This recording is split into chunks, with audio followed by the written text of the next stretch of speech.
ಒಬ್ಬ ವ್ಯಕ್ತಿ ತಾನು ನಂಬಿಕೆಯುಳ್ಳವನು ಅಂತ ಹೇಳ್ಕೊಳ್ಳೋದರ ನಿಜವಾದ ಅರ್ಥ ಏನು? ಅದು ಭಾನುವಾರ ಚರ್ಚೆಗೆ ಹೋಗೋದು, ಪ್ರಾರ್ಥನೆ ಮಾಡೋದು, ಉಪವಾಸ ಇರೋದು, ಇಷ್ಟಕ್ಕೆ ಸೀಮಿತನಾ? ಅಥವಾ ಅದಕ್ಕಿಂತ ಹೆಚ್ಚಿನದೇನಾದ್ರೂ ಇದೆಯಾ? ಹೌದು. ಈ ನಂಬಿಕೆ ಅನ್ನೋದು ನಮ್ಮ ದಿನನಿತ್ಯದ ಬದುಕಿನಲ್ಲಿ, ನಮ್ಮ ಕೆಲಸದಲ್ಲಿ, ನಾವು ಬೇರೆಯವ್ರ ಜೊತೆ ಮಾತಾಡೋ ರೀತಿಯಲ್ಲಿ ಕಾಣಿಸ್ಕೋಬೇಕಾ? ಖಂಡಿತ. ಈ ಪ್ರಶ್ನೆ ಬಹಳ ಹಳೇದು, ಆದ್ರೆ ಇವತ್ತಿಗೂ ತುಂಬಾನೇ ರೆಲೆವೆಂಟ್ ಅನ್ಸುತ್ತೆ. ಅದಕ್ಕೆ ಇವತ್ತು ನಾವು ಇದೇ ವಿಷಯದ ಬಗ್ಗೆ ಸ್ವಲ್ಪ ಆಳವಾಗಿ ನೋಡೋಣ. ಸರಿ. ನಮ್ಮತ್ರ 3 ತುಂಬಾನೇ ಶಕ್ತಿಯುತವಾದ ಮೂಲಗಳಿವೆ. ಪ್ರವಾದಿ ಯೆಶಾಯನ ಮಾತುಗಳು, ಅಪಸ್ತಲ ಪೌಲ ಬರೆದ ಒಂದು ಪತ್ರ, ಹಾಗೆ ಯೇಸುವಿನ ಸ್ವಂತ ಬೋಧನೆಗಳು. ಈ 3 ಭಾಗಗಳು ಸೇರಿ ನಿಜವಾದ ಸೇವೆ, ಜ್ಞಾನ ಮತ್ತು ನಮ್ಮ ಬದುಕಿನ ಪ್ರಭಾವದ ಬಗ್ಗೆ ಏನ್ ಹೇಳುತ್ತೆ ಅಂತ ಒಟ್ಟಿಗೆ ಸೇರಿ ನೋಡೋಣ. ಹೌದು, ನೀವು ಹೇಳಿದ ಹಾಗೆ ಈ 3 ಭಾಗಗಳು ಬೈಬಲ್ನ ಬೇರೆ ಬೇರೆ ಕಾಲಘಟ್ಟದ್ದು. ಹೌದು, ಲೇಖಕರು ಬೇರೆ. ಆದ್ರೂ ಎಲ್ಲವೂ ಒಂದೇ ಕೇಂದ್ರ ಬಿಂದುವಿನ ಕಡೆ ಬೆರಳು ಮಾಡುತ್ತವೆ. ಅದೇನು? ಅದೇನಂದ್ರೆ, ನಮ್ಮ ಒಳಗಿನ ನಂಬಿಕೆಗೂ ನಮ್ಮ ಹೊರಗಿನ ಬದುಕಿಗೂ ಇರಬೇಕಾದ ಸಂಬಂಧ. ಓಕೆ.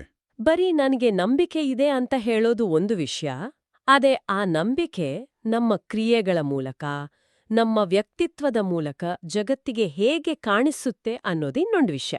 ಸರಿ. ಹಾಗಾಗಿ ಇವತ್ತು ನಾವು ಪ್ರತಿಯೊಂದು ಭಾಗವನ್ನ ಅದರ ಹಿನ್ನೆಲೆ, ಅದರ ಆಳವಾದ ಅರ್ಥ ಮತ್ತು ಮುಖ್ಯವಾಗಿ ಇವತ್ತಿನ ನಮ್ಮ ಜೀವನಕ್ಕೆ ಅದರಿಂದ ಕಲಿಯುವ ಪಾಠ ಏನು ಅಂತ ನೋಡೋಣ. ಸರಿ, ಹಾಗಾದ್ರೆ ಶುರು ಮಾಡೋಣ. ಮೊದಲಿಗೆ ಯೆಶಾಯನ ಗ್ರಂಥ, ಅಧ್ಯಾಯ 58. ಇಲ್ಲಿ ಪರಿಸ್ಥಿತಿ ತುಂಬಾನೇ ವಿಚಿತ್ರವಾಗಿದೆ. ಜನರು ದೇವರಿಗೆ ಕಂಪ್ಲೇಂಟ್ ಮಾಡ್ತಿದ್ದಾರೆ. ಹೌದು. ನೋಡು, ನಾವು ನಿನ್ಗೋಸ್ಕರ ಉಪವಾಸ ಮಾಡ್ತಿದ್ವಿ, ನಮ್ಮನ್ನ ನಾವೇ ದಂಡಿಸ್ಕೊಳ್ತಿದ್ವಿ, ಆದ್ರೆ ನೀನದನ್ ಯಾಕೆ ನೋಡ್ತಾನೇ ಇಲ್ಲ ಅಂತ. ನಮ್ಮ ಪ್ರಾರ್ಥನೆ ಯಾಕೆ ಕೇಳ್ತಾ ಇಲ್ಲ ಅಂತನೂ ಕೇಳ್ತಾರೆ. ಹೌದು, ಇದು ಕೇಳೋಕೆ ನ್ಯಾಯವಾದ ಪ್ರಶ್ನೆ ಅನ್ಸುತ್ತೆ ಅಲ್ವಾ? ಆದ್ರೆ ದೇವ್ರು ಕೊಡೋ ಉತ್ತರ ಮಾತ್ರ ಶಾಕಿಂಗ್ ಆಗಿದೆ. ದೇವ್ರು ನಿಮ್ಮ ಉಪವಾಸ ನನಗಿಷ್ಟ ಆಗ್ತಿಲ್ಲ ಅಂತಾರೆ. ಯಾಕೆ ಹೀಗೆ?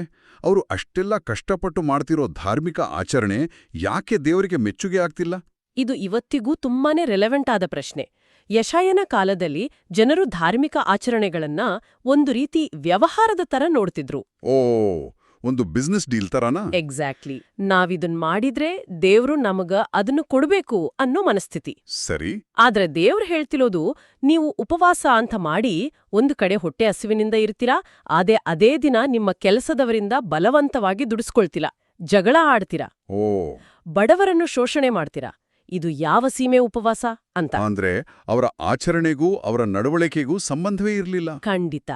ಇಲ್ಲಿ ದೇವರು ಒಂದು ಸ್ಪಷ್ಟವಾದ ವ್ಯತ್ಯಾಸವನ್ನು ತೋರಿಸ್ತಿದ್ದಾರೆ.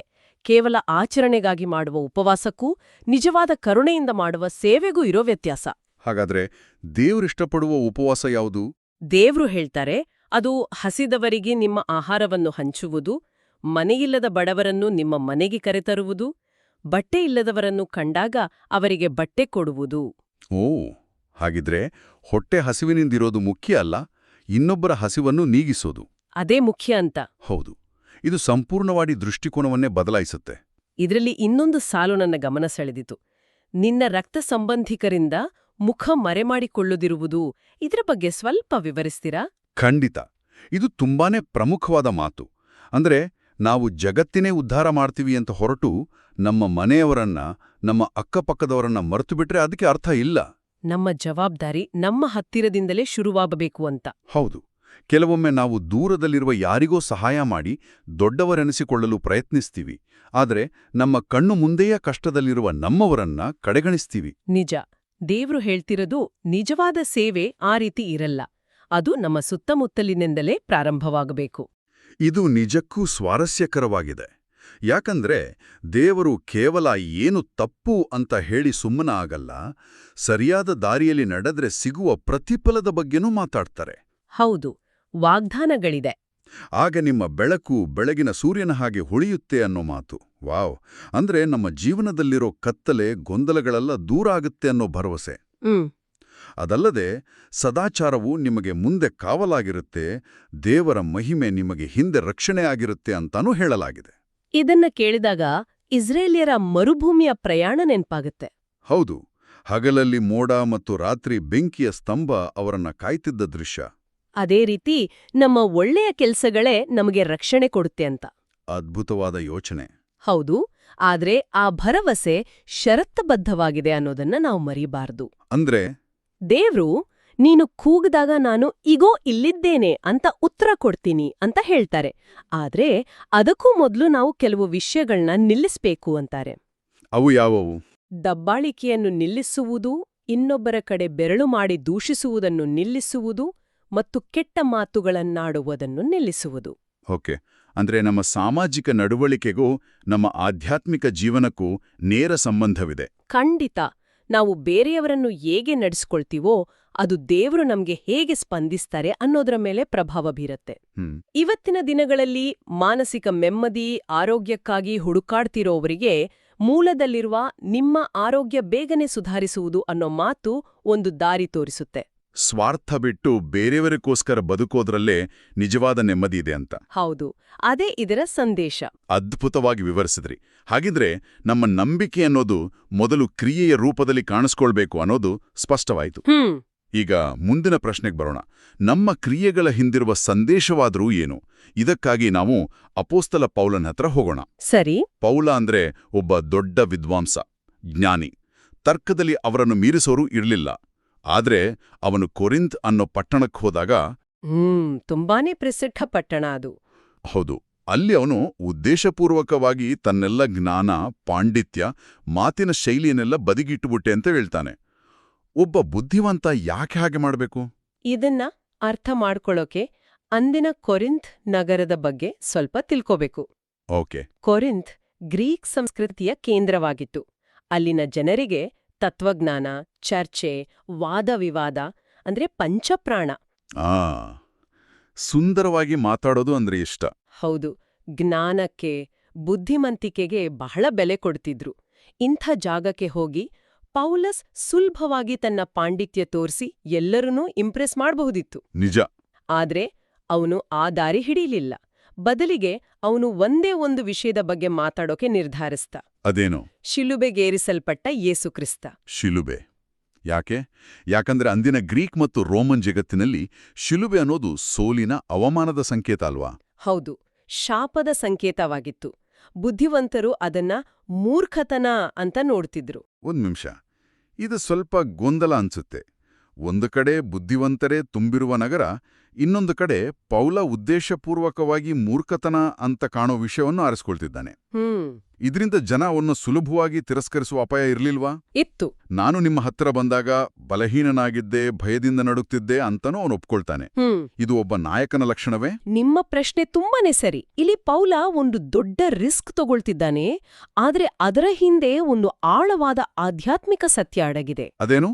ನೋಡಿ, ಪೌಲನ ಪ್ರಕಾರ ಒಬ್ಬ ವ್ಯಕ್ತಿಯ ನಂಬಿಕೆ ಮನುಷ್ಯನ ಬುದ್ಧಿವಂತಿಕೆಯ ಮೇಲೆ, ತರ್ಕದ ಮೇಲೆ ನಿಂತಿದ್ರೆ ಅದು ಅಲ್ಗಾಡಬಹುದು. ಹೌದು, ಅದಕ್ಕಿಂತ ದೊಡ್ಡ ಬುದ್ಧಿವಂತ ಅಥವಾ ಉತ್ತಮ ವಾದ ಮಾಡುವವನು ಬಂದಾಗ ಆ ನಂಬಿಕೆ ಅಲ್ಗಾಡಿಬಿಡುತ್ತೆ. ಅದು ಭದ್ರವಾದ ಅಡಿಪಾಯ ಅಲ್ಲ. ಓಕೆ. ಅದಕ್ಕೆ ಪೌಲ ಹೇಳ್ತಾನೆ, ನಿಮ್ಮ ನಂಬಿಕೆಯು ಮನುಷ್ಯರ ಜ್ಞಾನದ ಮೇಲೆ ನಿಂತಿರಬಾರದು, ಬದಲಿಗೆ ದೇವರ ಶಕ್ತಿಯ ಮೇಲೆ ನಿಂತಿರಬೇಕು. ಹಾಗಾಗಿ ಅವನು ತನ್ನ ಸ್ವಂತ ಬಲಹೀನತೆಯನ್ನು ಒಪ್ಪಿಕೊಳ್ಳುವ ಮೂಲಕ ದೇವರ ಶಕ್ತಿಯನ್ನು ತೋರಿಸ್ತಿದ್ದ. ಎಕ್ಸಾಕ್ಟ್ಲಿ. ದೇವರ ಶಕ್ತಿ ಮನುಷ್ಯನ ಬಲಹೀನತೆಯಲ್ಲಿ ಹೇಗೆ ಪರಿಪೂರ್ಣವಾಗಿ ಕೆಲಸ ಮಾಡುತ್ತೆ ಅನ್ನೋದನ್ನ ತೋರಿಸ್ತಿದ್ದಾನೆ. ಆಗಿದ್ರೆ ಅವನ ಬಲಹೀನತೆಯೇ ಅವನ ಬಲವಾಗಿತ್ತು. ಅವನು ತನ್ನ ಮಾತಿನ ಚಮತ್ಕಾರದಿಂದ ಜನರನ್ನು ಒಪ್ಪಿಸಲು ಪ್ರಯತ್ನಿಸಲಿಲ್ಲ. ಖಂಡಿತ. ಅವನು ಹೇಳ್ತಾನೆ, ನಾನು ಸುವಾರ್ತೆ ಸಾರಿದ್ದು ಮನುಷ್ಯ ಜ್ಞಾನದಿಂದ ಕೂಡಿದ ಮನವೊಲಿಸುವ ಮಾತುಗಳಿಂದಲ್ಲ, ಬದಲಿಗೆ ಪವಿತ್ರಾತ್ಮನ ಶಕ್ತಿ ಮತ್ತು ಸಾಮರ್ಥ್ಯದ ಪ್ರದರ್ಶನದಿಂದ. ಇದರ ಅರ್ಥ ಸಂದೇಶದ ಶಕ್ತಿ ಇರೋದು ಮಾತಾಡೋ ವ್ಯಕ್ತಿಯಲ್ಲ, ಸ್ವತಃ ಆ ಸಂದೇಶದಲ್ಲೇ ಇದೆ. ಇದರ ಆಧ್ಯಾತ್ಮಿಕ ಪಾಠ ನಮ್ಗೆಲ್ರಿಗೂ ಅನ್ವಯಿಸುತ್ತೆ. ದೇವರ ಬಗ್ಗೆ ಅಥವಾ ನಮ್ಮ ನಂಬಿಕೆಗಳ ಬಗ್ಗೆ ಬೇರೆಯವರಿಗೆ ಹೇಳಲು ನಾವು ದೊಡ್ಡ ಪಂಡಿತರಾಗಿರ್ಬೇಕಿಲ್ಲ. ನಮ್ಮತ್ರ ಪದಗಳ ಆಡಂಬರ ಇರ್ಬೇಕಿಲ್ಲ. ಖಂಡಿತ. ಯೇಸುವಿನ ಮೇಲಿನ ಒಂದು ಸರಳವಾದ ಪ್ರೀತಿ ಮತ್ತು ಶಿಲುಬೆಯ ಶಕ್ತಿಯ ಅರಿವಿದ್ರೆ ಸಾಕು. ನಮ್ಮ ನಂಬಿಕೆ ಅನ್ನೋದು ಮನುಷ್ಯನ ತರ್ಕದ ಮೇಲೆ ಕಟ್ಟಿದ ಗಾಜಿನ ಮನೆಯಲ್ಲ, ಅದು ದೇವರ ಶಕ್ತಿಯನ್ನು ಬಂಡೆಯ ಮೇಲೆ ಕಟ್ಟಿದ ಭದ್ರವಾದ ಕೋಟೆ. ನಾವು ಕ್ರಿಯೆಯ ಬಗ್ಗೆ ಯೆಶಾಯನಿಂದ ಮತ್ತು ಸಂದೇಶದ ಸಾರದ ಬಗ್ಗೆ ಪೌಲ್ನಿಂದ ತಿಳ್ಕೊಂಡ್ವಿ. ಹೌದು. ಈಗ ಇವೆರಡೂ ಸೇರಿದಾಗ ನಮ್ಮ ಅಸ್ತಿತ್ವ ಅಥವಾ ಗುರುತು ಏನಾಗಿರಬೇಕು ಅನ್ನೋದ್ರ ಬಗ್ಗೆ ನೋಡೋಣ. ಇದಕ್ಕಾಗಿ ನಾವು ಯೇಸುವಿನ ಬೋಧನೆಗೆ ಬರೋಣ. ಸರಿ. ಮತ್ತಾಯನ ಸುವಾರ್ತೆಯ 5ನೇ ಅಧ್ಯಾಯದಲ್ಲಿ ಯೇಸು ತನ್ನ ಅನುಯಾಯಿಗಳನ್ನು ವಿವರಿಸಲು 2 ತುಂಬಾನೇ ಪವರ್ಫುಲ್ ಆದ ರೂಪಕಗಳನ್ನು ಬಳಸ್ತಾರೆ. ಉಪ್ಪು ಒತ್ತು ಬೆಳಕು. ಮೊದಲು ಉಪ್ಪಿನ ಬಗ್ಗೆ ಮಾತಾಡೋಣ. ಹ್ಮ್ ನೀವು ಭೂಮಿಗೆ ಉಪ್ಪಾಗಿದ್ದೀರಿ ಅಂತಾರೆ ಯೇಸು. ಇದರರ್ಥ ಏನು? ಇವತ್ತು ನಮ್ಗೆ ಉಪ್ಪು ಅಂದ್ರೆ ಅಡ್ಗೆಗೆ ರುಚಿ ಕೊಡುವ ಪದಾರ್ಥ ಅಷ್ಟೇ. ಆದ್ರೆ ಯೇಸುವಿನ ಕಾಲದಲ್ಲಿ ಉಪ್ಪಿಗೆ ಅದಕ್ಕಿಂತಲೂ ದೊಡ್ಡ ಮೌಲ್ಯವಿತ್ತು. ಹೌದು, ಆಗ ರೆಫ್ರಿಜಿರೇಟರ್ ಇರಲಿಲ್ಲ. ಹೌದು. ಹಾಗಾಗಿ ಆಹಾರ, ಮುಖ್ಯವಾಗಿ ಮಾಂಸ, ಕೆಟ್ಟು ಹೋಗದಂತೆ ಸಂರಕ್ಷಿಸಲು ಉಪ್ಪನ್ನು ಬಳಸ್ತಿದ್ರು. ಪ್ರಿಸರ್ವೇಟಿವ್ ಕೂಡ ಬಳಸ್ತಿದ್ರು ಅಲ್ವಾ? ಖಂಡಿತ. ಸೊ ಉಪ್ಪಿಗೆ 2 ಮುಖ್ಯ ಕೆಲಸಗಳಿದ್ದವು. ಒಂದು ರುಚಿ ಕೊಡುವುದು, ಇನ್ನೊಂದು ಕೊಳೆಯುವುದನ್ನು ತಡೆಯುವುದು. ಓಕೆ. ಹಾಗಾಗಿ ಯೇಸು ನೀವು ಉಪ್ಪು ಅಂದಾಗ ಕೇಳುಗರಿಗೆ ತಕ್ಷಣ ಅರ್ಥವಾಗಿರಬೇಕು. ವಿಶ್ವಾಸಿಗಳು ಈ ಜಗತ್ತಿನಲ್ಲಿ 2 ಕೆಲಸಗಳನ್ನು ಮಾಡಬೇಕು. ಒಂದು, ಜೀವನಕ್ಕೆ ಅರ್ಥ ಅಂದ್ರೆ ರುಚಿಯನ್ನ ತರಬೇಕು. ಇನ್ನೊಂದು, 2, ಸಮಾಜದಲ್ಲಿ ನೈತಿಕವಾಗಿ ನಡೆದುತ್ತಿರುವ ಅಧಪತನವನ್ನು, ಕೆಟ್ಟದ್ದನ್ನು ತಡೆಯುವ ಒಂದು ಶಕ್ತಿಯಾಗಿ ಕೆಲಸ ಮಾಡಬೇಕು. ಇದು ಚೆನ್ನಾಗಿದೆ. ಆದ್ರೆ ಯೇಸು ಅಲ್ಲಿಗೆ ನಿಲ್ಲಿಸಲ್ಲ, ಒಂದು ಎಚ್ಚರಿಕೆಯನ್ನು ಕೊಡ್ತಾರೆ. ಹೌದು. ಉಪ್ಪೆ ಸಪ್ಪೆ ಆಡ್ಬಿಟ್ರೆ ಅದು ಮತ್ತೆ ಸರಿಪಡಿಸಲು ಸಾಧ್ಯವೇ ಅಂತಾರೆ. ಉಪ್ಪು ಹೇಗೆ ಸಪ್ಪೆಯಾಗಲು ಸಾಧ್ಯ? ಒಳ್ಳೆ ಪ್ರಶ್ನೆ. ನೋಡಿ, ಶುದ್ಧ ಉಪ್ಪು ಅಂದ್ರೆ ಸೋಡಿಯಂ ಕ್ಲೋರೈಡ್ ತನ್ನ ಗುಣ ಕಳ್ಕೊಳ್ಳಲ್ಲ. ಸರಿ. ಆದ್ರೆ ಯೇಸುವಿನ ಕಾಲದಲ್ಲಿ ಅವರು ಬಳಸುತ್ತಿದ್ದ ಉಪ್ಪು ಹೆಚ್ಚಾಗಿ ಮೃತ ಸಮುದ್ರದಿಂದ ಬರ್ತಿತ್ತು. ಅದು ಶುದ್ಧವಾಗಿರ್ತಿರ್ಲಿಲ್ಲ. ಓ, ಅದರಲ್ಲಿ ಬೇರೆ ಎಲ್ಲ ಬರ್ತಿರ್ತಿತ್ತಾ? ಹೌದು. ಅದರಲ್ಲಿ ಬೇರೆ ಖನಿಜಗಳು, ಮಣ್ಣು, ಕಸ ಎಲ್ಲವೂ ಬೆರ್ತಿರ್ತಿತ್ತು. ಈ ಮಿಶ್ರಣಕ್ಕೆ ಮಳೆ ಬಿದ್ದಾಗ ಅಥವಾ ತೇವಾಂಶ ಹೆಚ್ಚಾದಾಗ ಅದರಲ್ಲಿರುವ ನಿಜವಾದ ಉಪ್ಪಿನಂಶ ಕರಗಿ ಹೋಗುತ್ತಿತ್ತು. ಆಗ ಉಳಿಯುತ್ತಿದ್ದುದು ಕೇವಲ ಕಸ. ಹೌದು, ರುಚಿಯಿಲ್ಲದ ನಿಷ್ಪ್ರಯೋಜಕವಾದ ಬಿಳಿ ಪುಡಿ. ಅದನ್ನು ಯಾವುದಕ್ಕೂ ಬಳಸಲು ಆಗುತ್ತಿರ್ಲಿಲ್ಲ. ಅದಕ್ಕೆ ಹೊರಗೆ ದಾರಿಗೆ ಹಾಕ್ತಿದ್ರು. ಓ, ಯೇಸುವಿನ ಎಚ್ಚರಿಕೆ ಅದೇ. ಒಬ್ಬ ವಿಶ್ವಾಸಿ ಜಗತ್ತಿನ ಜೊತೆ ಬೆರೆತು ತನ್ನ ವಿಶಿಷ್ಟವಾದ ಕ್ರೈಸ್ತೀಯ ಗುಣಗಳನ್ನು ಅಂದ್ರೆ ಪ್ರೀತಿ, ಕ್ಷಮೆ, ಪ್ರಾಮಾಣಿಕತೆ ಕಳೆದುಕೊಂಡ್ರೆ ಅವನು ಅಥವಾ ಅವಳು ಸಮಾಜಕ್ಕೆ ಸಪ್ಪೆಯಾದ ಉಪ್ಪಿನಂತೆ ನಿಷ್ಪ್ರಯೋಜಕನಾಗುತ್ತಾನೆ. ಇದು ತುಂಬಾನೇ ಗಂಭೀರವಾದ ಎಚ್ಚರಿಕೆ. ಹೌದು. ಈಗ ಬೆಳಕಿನ ರೂಪಕಕ್ಕೆ ಬರೋಣ. ನೀವು ಲೋಕಕ್ಕೆ ಬೆಳಕಾಗಿದ್ದೀರಿ. ಬೆಟ್ಟದ ಮೇಲೆ ಕಟ್ಟಿದ ಪಟ್ಟಣವನ್ನು ಮರೆಮಾಡಲು ಸಾಧ್ಯವಿಲ್ಲ ಅಂತಾರೆ. ಮತ್ತು ಯಾರೂ ದೀಪ ಹಚ್ಚಿ ಅದನ್ನು ಬಟ್ಲಿನ ಕೆಳಗೆ ಇಡುವುದಿಲ್ಲ ಅಂತಾರೆ. ಇದರ ಅರ್ಥ ತುಂಬಾನೇ ನೇರವಾಗಿ ಮತ್ತು ಸ್ಪಷ್ಟವಾಗಿ ಕಾಣಿಸುತ್ತಲ್ವಾ? ಹೌದು. ಇದರ ಸಂದೇಶ ಒಂದೇ. ನಂಬಿಕೆ ಅನ್ನೋದು ಮುಚ್ಚಿಡಬೇಕಾದ ಖಾಸಗಿ ವಿಷಯವಲ್ಲ. ಅದು ಎಲ್ಲರಿಗೂ ಕಾಣಿಸುವ ಹಾಗೆ ಪ್ರಕಾಶಿಸಬೇಕಾದ ಸಾರ್ವಜನಿಕ ಸತ್ಯ. ಕತ್ತಲೆಯಲ್ಲಿ ಒಂದು ಸಣ್ಣ ದೀಪ ಕೂಡ ಎಷ್ಟು ವ್ಯತ್ಯಾಸ ಮಾಡುತ್ತೆ. ಖಂಡಿತ. ಹಾಗೆಯೇ ನಮ್ಮ ಜೀವನವು ಬೇರೆಯರಿಗೆ ದಾರಿ ತೋರಿಸುವಂತಿರಬೇಕು. ಬೆಟ್ಟದ ಮೇಲಿರೋ ಊರು ದೂರದಿಂದಲೇ ಕಾಣಿಸುತ್ತೆ. ಅದನ್ನು ಯಾರೂ ಬಚ್ಚಿಡೋಕ್ಕಾಗಲ್ಲ. ನಮ್ಮ ಬದುಕು ಹಾಗೆ ಇರಬೇಕು ಅಂತ. ಹೌದು.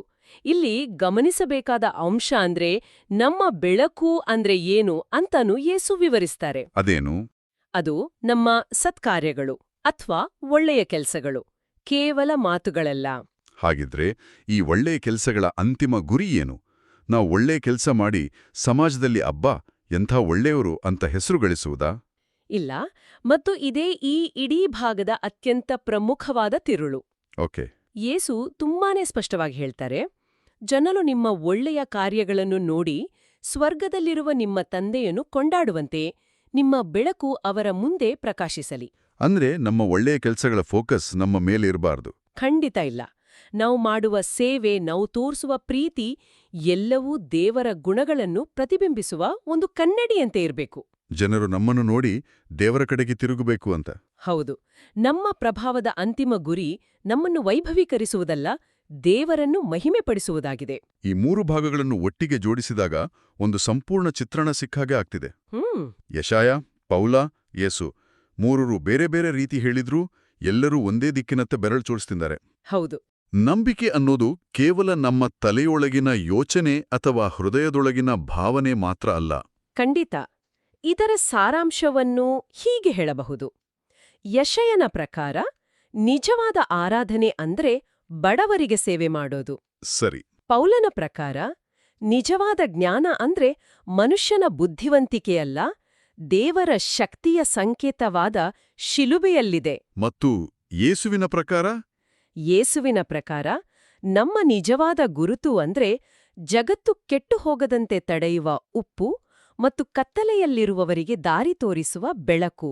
ಸೊ ಅಂತಿಮವಾಗಿ ನಮ್ಮ ನಂಬಿಕೆ ಕಾರ್ಯರೂಪಕ್ಕೆ ಬರಬೇಕು ಆ ಕಾರ್ಯದ ಹಿಂದೆ ಒಂದು ಸ್ಪಷ್ಟ ಸಂದೇಶವಿರಬೇಕು. ಮತ್ತು ಆ ಕಾರ್ಯ ಹಾಗೂ ಸಂದೇಶದಿಂದ ಜಗತ್ತಿನ ಮೇಲೆ ಒಂದು ಸಕಾರಾತ್ಮಕ ಪ್ರಭಾವ ಉಂಟಾಗಬೇಕು. ಹೌದು, ಅದೇ ಇದರ ಸಾರ. ಈ ಆಳವಾದ ಚರ್ಚೆಯ ಕೊನೆಯಲ್ಲಿ ನಮ್ಮ ಕೇಳುಗರು ಆಲೋಚಿಸಲು ಒಂದು ಪ್ರಶ್ನೆಯನ್ನು ಬಿಟ್ಟು ಹೋಗೋಣ. ಖಂಡಿತ. ಯೇಸು ಉಪ್ಪು ಸಪ್ಪೆಯಾಗಬಹುದು ಅಂತ ಎಚ್ಚರಿಸ್ತಾರೆ. ಇಂದಿನ ಜಗತ್ತಿನಲ್ಲಿ ನಮ್ಮ ಮೌಲ್ಯಗಳನ್ನು, ನಮ್ಮ ನಂಬಿಕೆಗಳನ್ನು ದುರ್ಬಲಗೊಳಿಸುವಂತಹ ಸಾವಿರಾರು ಒತ್ತಡಗಳಿವೆ. ಹೌದು, ಪ್ರತಿದಿನ. ಇಂತಹ ಪರಿಸ್ಥಿತಿಯಲ್ಲಿ ನಮ್ಮ ಉಪ್ಪಿನ ಗುಣವನ್ನು, ನಮ್ಮ ಸಾರವನ್ನು ಕಳೆದುಕೊಳ್ಳದಂತೆ ಕಾಪಾಡಿಕೊಳ್ಳಲು ನಾವು ಪ್ರಾಯೋಗಿಕವಾಗಿ ಪ್ರತಿದಿನ ಏನು ಮಾಡಬಹುದು? ನಮ್ಮ ಬೆಳಕನ್ನು ಬಟ್ಟಿಲಿನ ಕೆಳಗೆ ಬಚ್ಚಿಡದೆ ಅದು ನಿರಂತರವಾಗಿ ಮತ್ತು ಧೈರ್ಯವಾಗಿ ಪ್ರಕಾಶಿಸುವಂತೆ ನೋಡಿಕೊಳ್ಳುವುದು ಹೇಗೆ?